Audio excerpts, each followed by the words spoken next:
How long did it take to start seeing first results? I think because it was relevant pretty early on, within the first few weeks. What would you say to a person who feels stuck?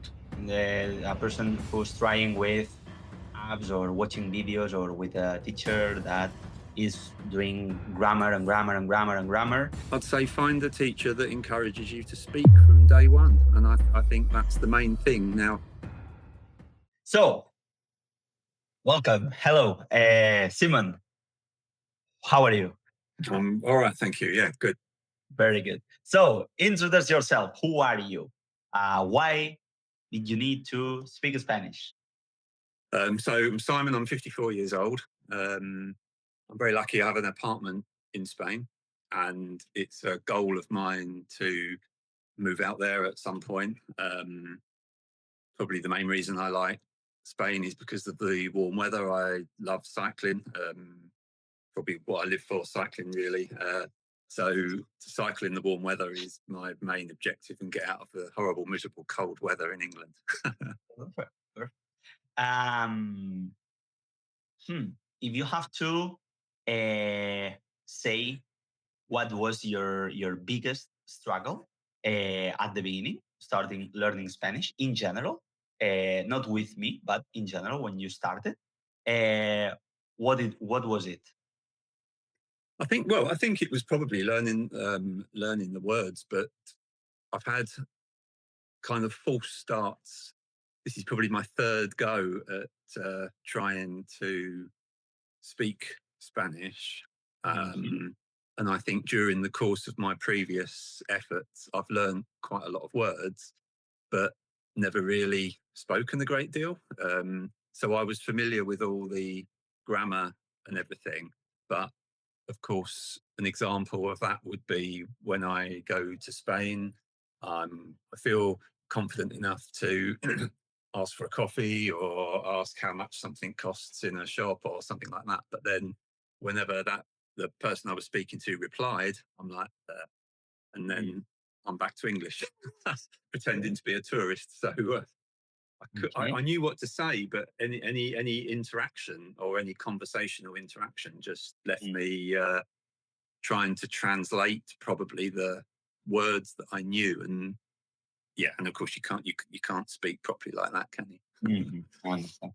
Um, what did you try before starting working together?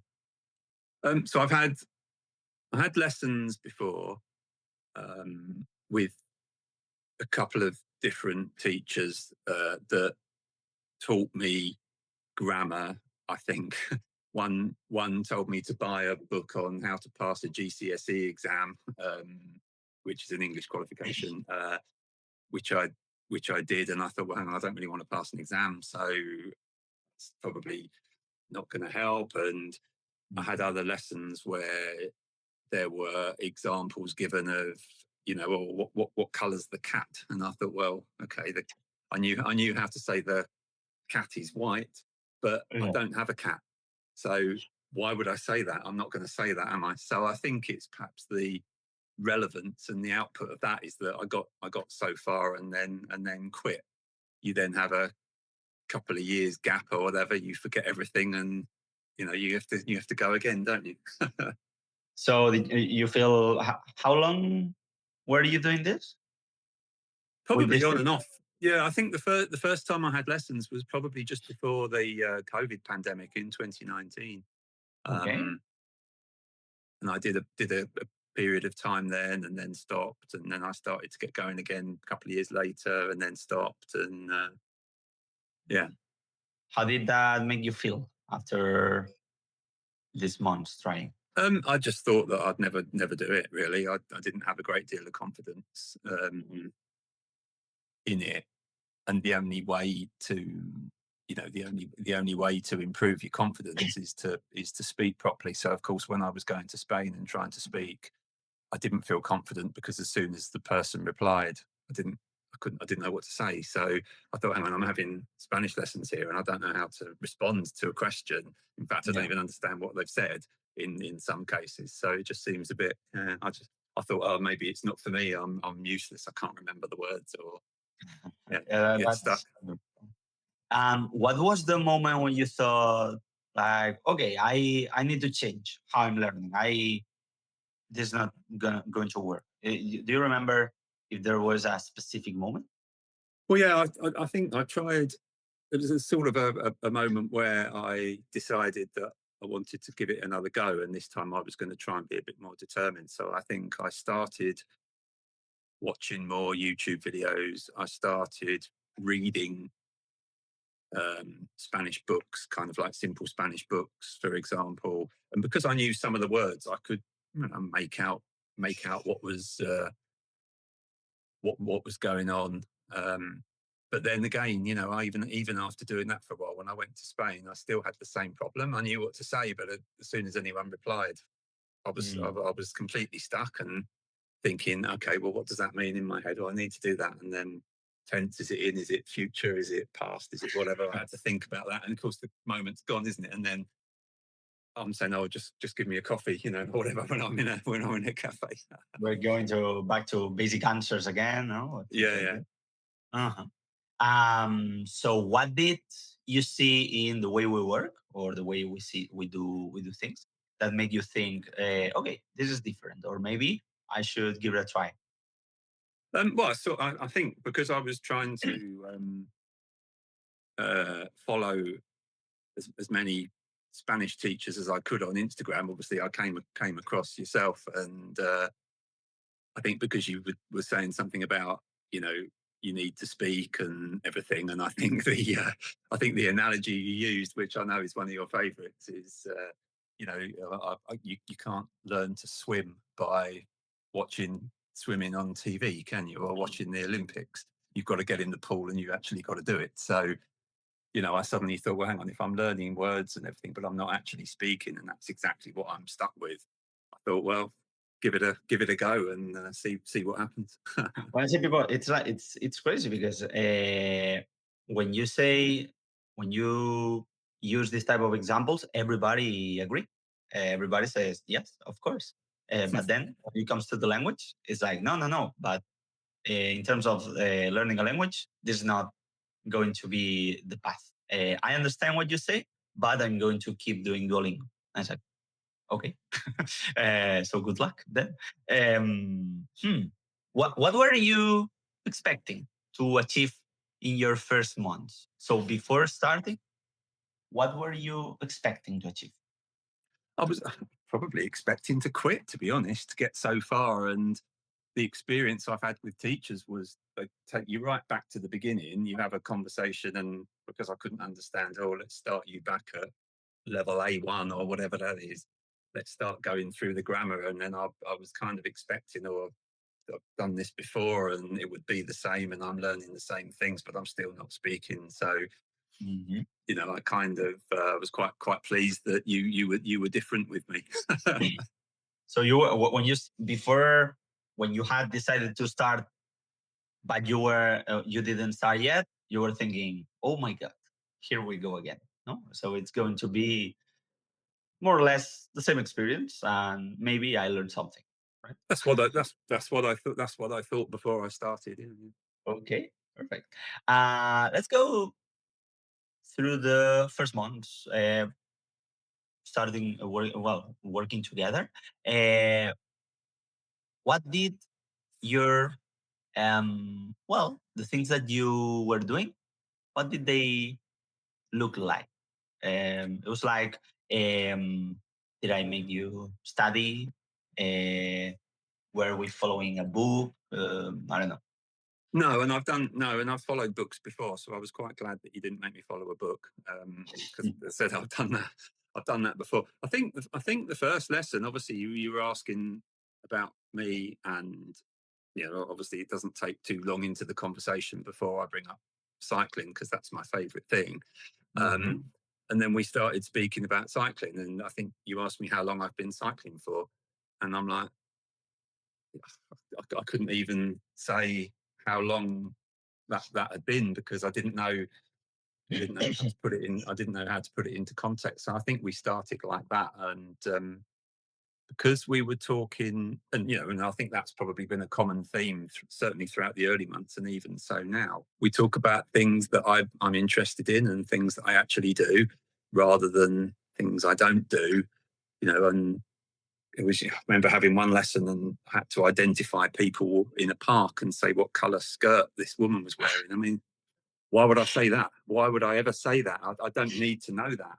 But if we want to tell me where I've been riding my bike at the weekend, how long I've been for, and everything, that's relevant to me. That's the sort of conversation I have. So I'm glad you asked me about that, and we still talk about it. Well, we talk about it every week, really, don't we? Because you Uh, asked me where I've been cycling, and obviously the answer is yes. yes, real context, huh, at the end.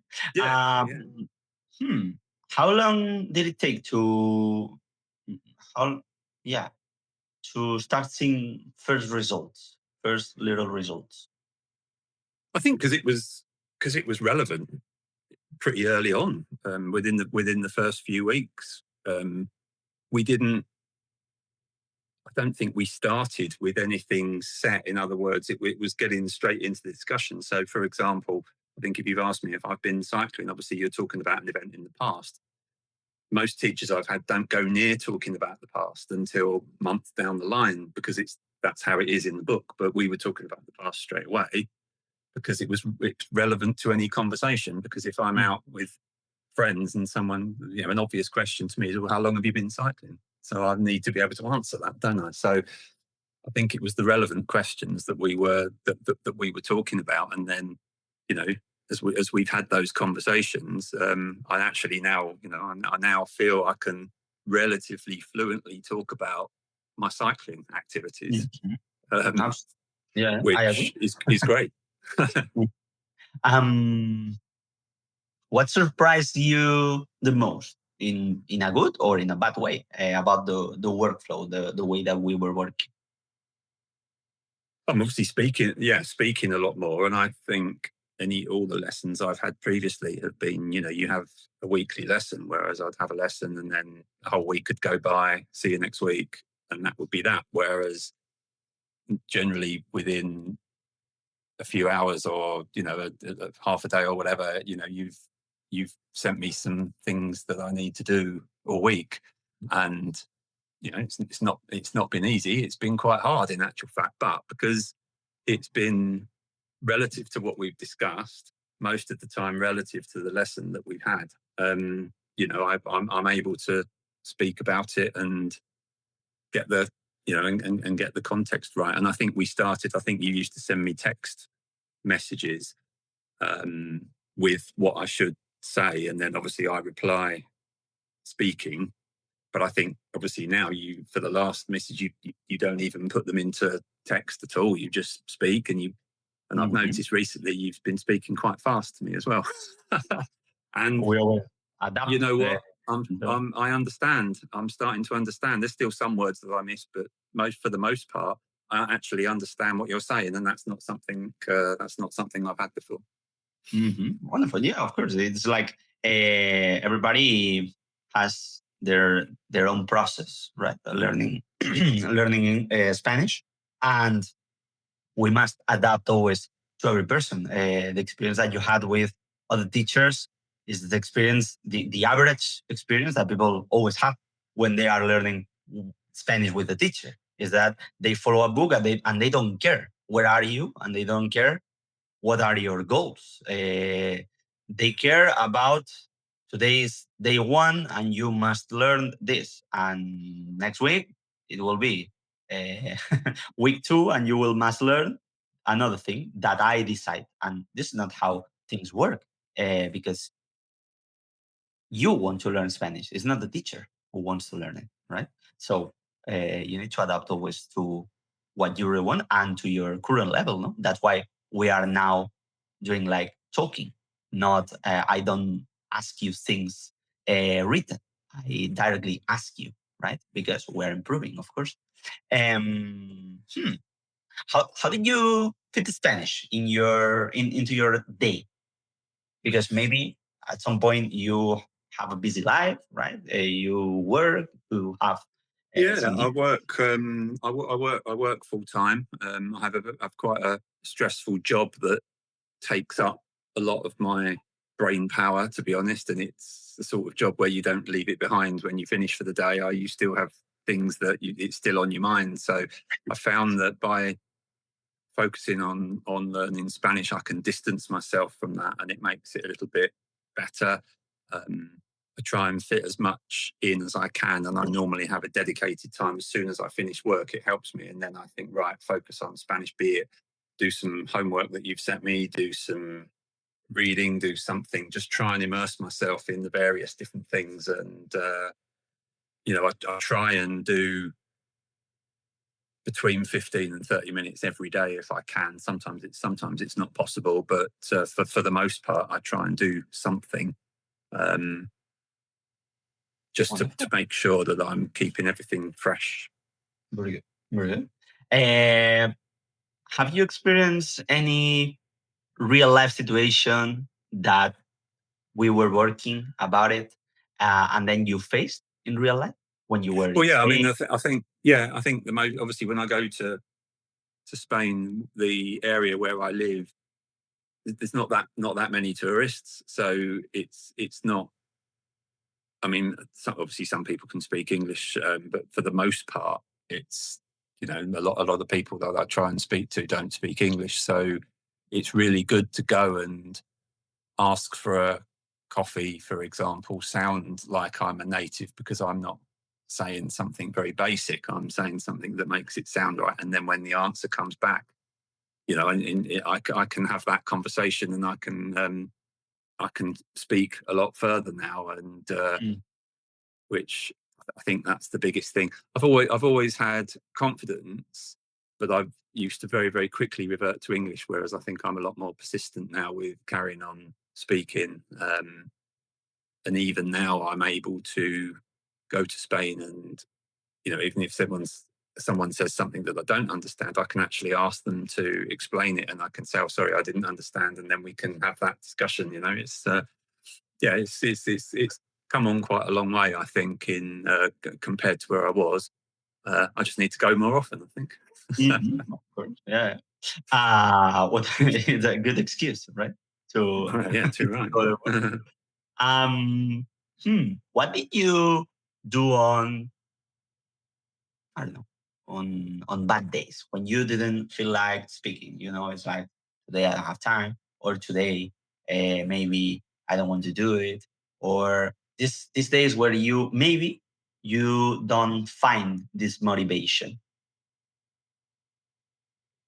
I think I just try to, if I haven't, because sometimes when you finish work, you just want to switch off, don't you? And you just want to watch something. But I would try and watch something with a Spanish flavor to it, or something like that. I think again, Mhm. that's where the YouTube channels and that come in. So I find that quite motivating. And of course, as soon as I watch something, I think, oh, what are they saying there? If they're talking very quick, and then I can sit and listen properly, try and work it out, and then it almost realizes my objective, and thinking the best way to do this is going to be just to do that little bit every day. So I try and do just that half an hour or whatever, and then I can switch off completely. But if I'm keeping everything current, that definitely helps.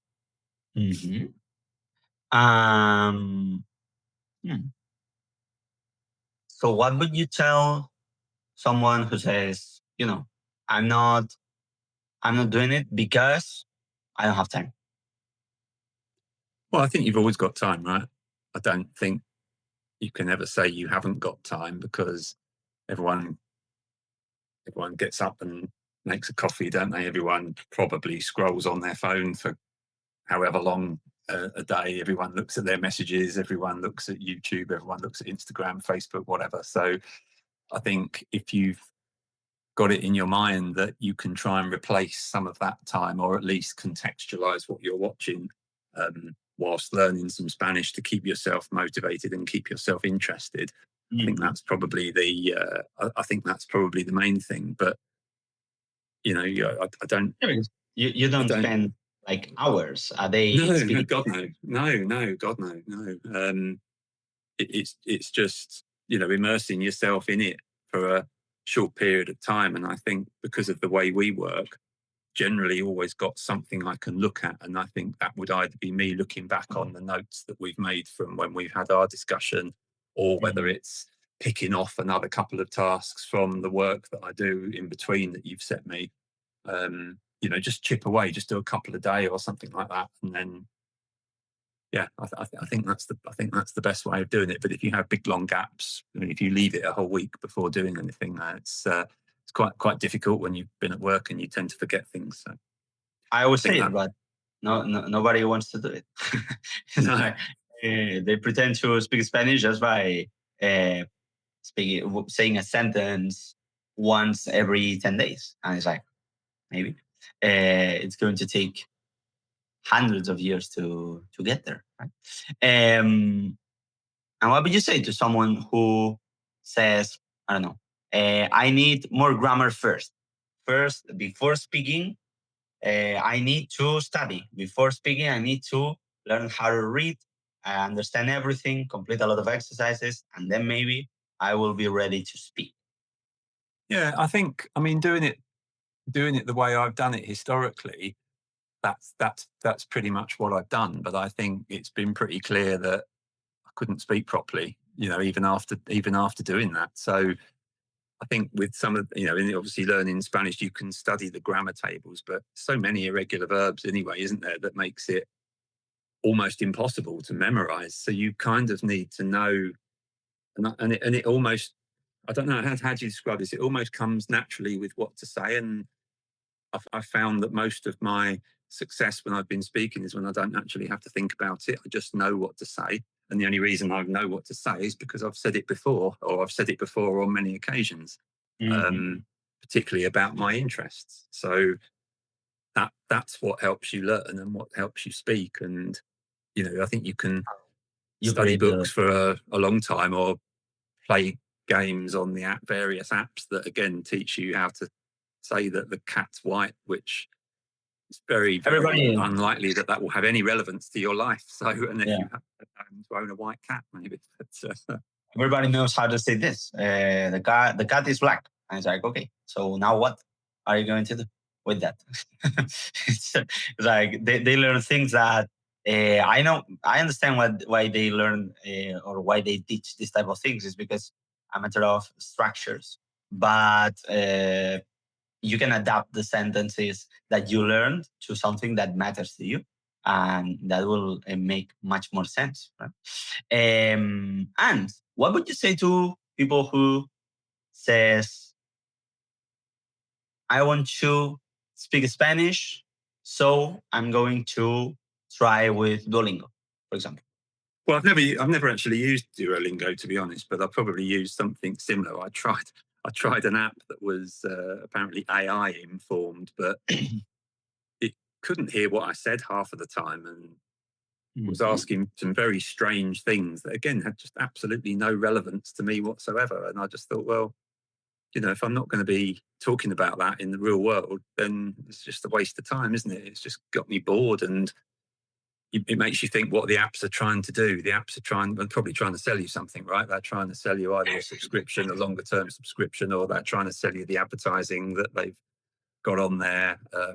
That's the objective. And the more time you engage with the apps, the more advertising you get. So I'm not so sure they would actually teach you to speak in any shape or form. Mhm. Um, if you could talk to your past self from when you started, uh, w- just the day before we started working together, what advice would you give? I'd probably say not to quit for a start. Um, yes, it's hard, but if it's good fun, and you're you're learning about things that are relevant, things that you're interested in. You actually find you want to discuss those things, and you want to talk about those things. And if you're learning Spanish as well, great. Um, so I think it's, well, get comfortable speaking about the things that you like rather than the things that are irrelevant. I think that's probably the biggest thing, because I'm pretty certain that's probably why I quit before several times, because it just wasn't relevant to my life in any way. Hmm. Um, how do you feel nowadays? I feel a lot more confident. I know that there's still quite a long way to go. I mean, for example, we've just started listening to all the linking words, and the fact that you say, "Oh, Spanish people speak really fast," and it's like, well, it's not necessarily fast. It's that they link the words together. I didn't realise that we do that in English as well, but we do. Mm. So I think realising that and understanding those different sounds and practicing those different sounds, that's probably gonna hopefully I think that'll unlock quite a big part for me. Um, so yeah, looking forward to trying those new methods that we've just discussed, and getting a lot more familiar with conversational Spanish said by Spanish people in a normal conversation, rather than Mhm. speaking slowly and correctly, because no one really does that, right? So Yeah. I know I Like don't more in English. natural, in a natural way, right? Okay, so to finish, um, what would you say to a person who feels stuck? A person who's trying with apps or watching videos or with a teacher that is doing grammar and grammar and grammar and grammar and reading and answering A, B, or C, true or false, and that's it. What would you say? What would be your advice to this person? um, I'd say find a teacher that encourages you to speak from day one, and I think that's the main thing. Now, if your objectives are pass an exam or to read a book, maybe you can get away with reading a book or studying a syllabus or something like that. But I'm pretty certain that 99% of people that want to learn Spanish want to learn it so they can speak, not so they Mm. can read and write. Um, so, yeah, speak. So speak. Uh, my advice is Simon's advice. Okay, Simon. So thank you very much. I think this your answers are very useful for a lot of people that they are feeling stuck, that they don't understand what to do or what are they not doing right, or why it's not working for them. There's a lot of people that they think that they are not um, they cannot progress because the problem is on them, right? And usually the problem is never on the person itself. The problem is always in the way, or in the way you work, or in what you do to achieve what you want. That's why you are achieving what you want, because you are following, you are doing things that they have sense in terms of learning a language. That is, show up, being engaged, participate, practice, speak every single day, have contact with the language more than just watching content or filling blanks. So that's why it's working. It's not a surprise. It's what No, it's and always. I think the groups of people, we have our regular calls as well, don't we? With some English learners, some Spanish Mhm. natives that are trying to learn English, having a video call with them, and I think that's been quite interesting as well for Mhm. me. And yes, it's nice to be part of that group where it's kind of like the Spanish students understand what you're going through, because they're going through the same with English, and we're going through the same with Spanish. Mhm. And yeah, it's Yeah, quite we're nice to find some synergy in those groups, actually. exposed to a real Spanish way of saying things, right? It's like how they say it. Oh, it's like this. So it's not just with my teacher; it's real people that Mhm. they are Spanish people. They want to, or they live in different places. They have different accents, and I'm exposed to different situations that allow me to understand more and to progress, and also to try, right? To feel confident trying and getting wrong, because there's no problem. It's the only way. If you want to progress, the only way is by making mistakes, constant Yeah, mistakes all the time. yeah. So The fastest learning curve you can go on is to screw up, right? And then Hmm. you learn the fastest. You tend not to learn by getting half of it right. You learn by getting it wrong, and then you learn by your mistakes. So make the mistakes. Who cares, But be confident enough and get that speaking in, and you'll very very quickly learn. Very good. So, Simon, thank you very much. See you next week. See you next week. Indeed, yeah. See you next week. So, if you are in a similar situation, maybe you've tried apps, lessons, or teachers before, but you still cannot speak with confidence, I hope this video has helped you see what's possible. And if you'd like me to take a look at your case personally and see whether I can help you finally start speaking Spanish with confidence, there's a link below. Click there and we will analyze your specific situation. Thank you very much and see you in the next one.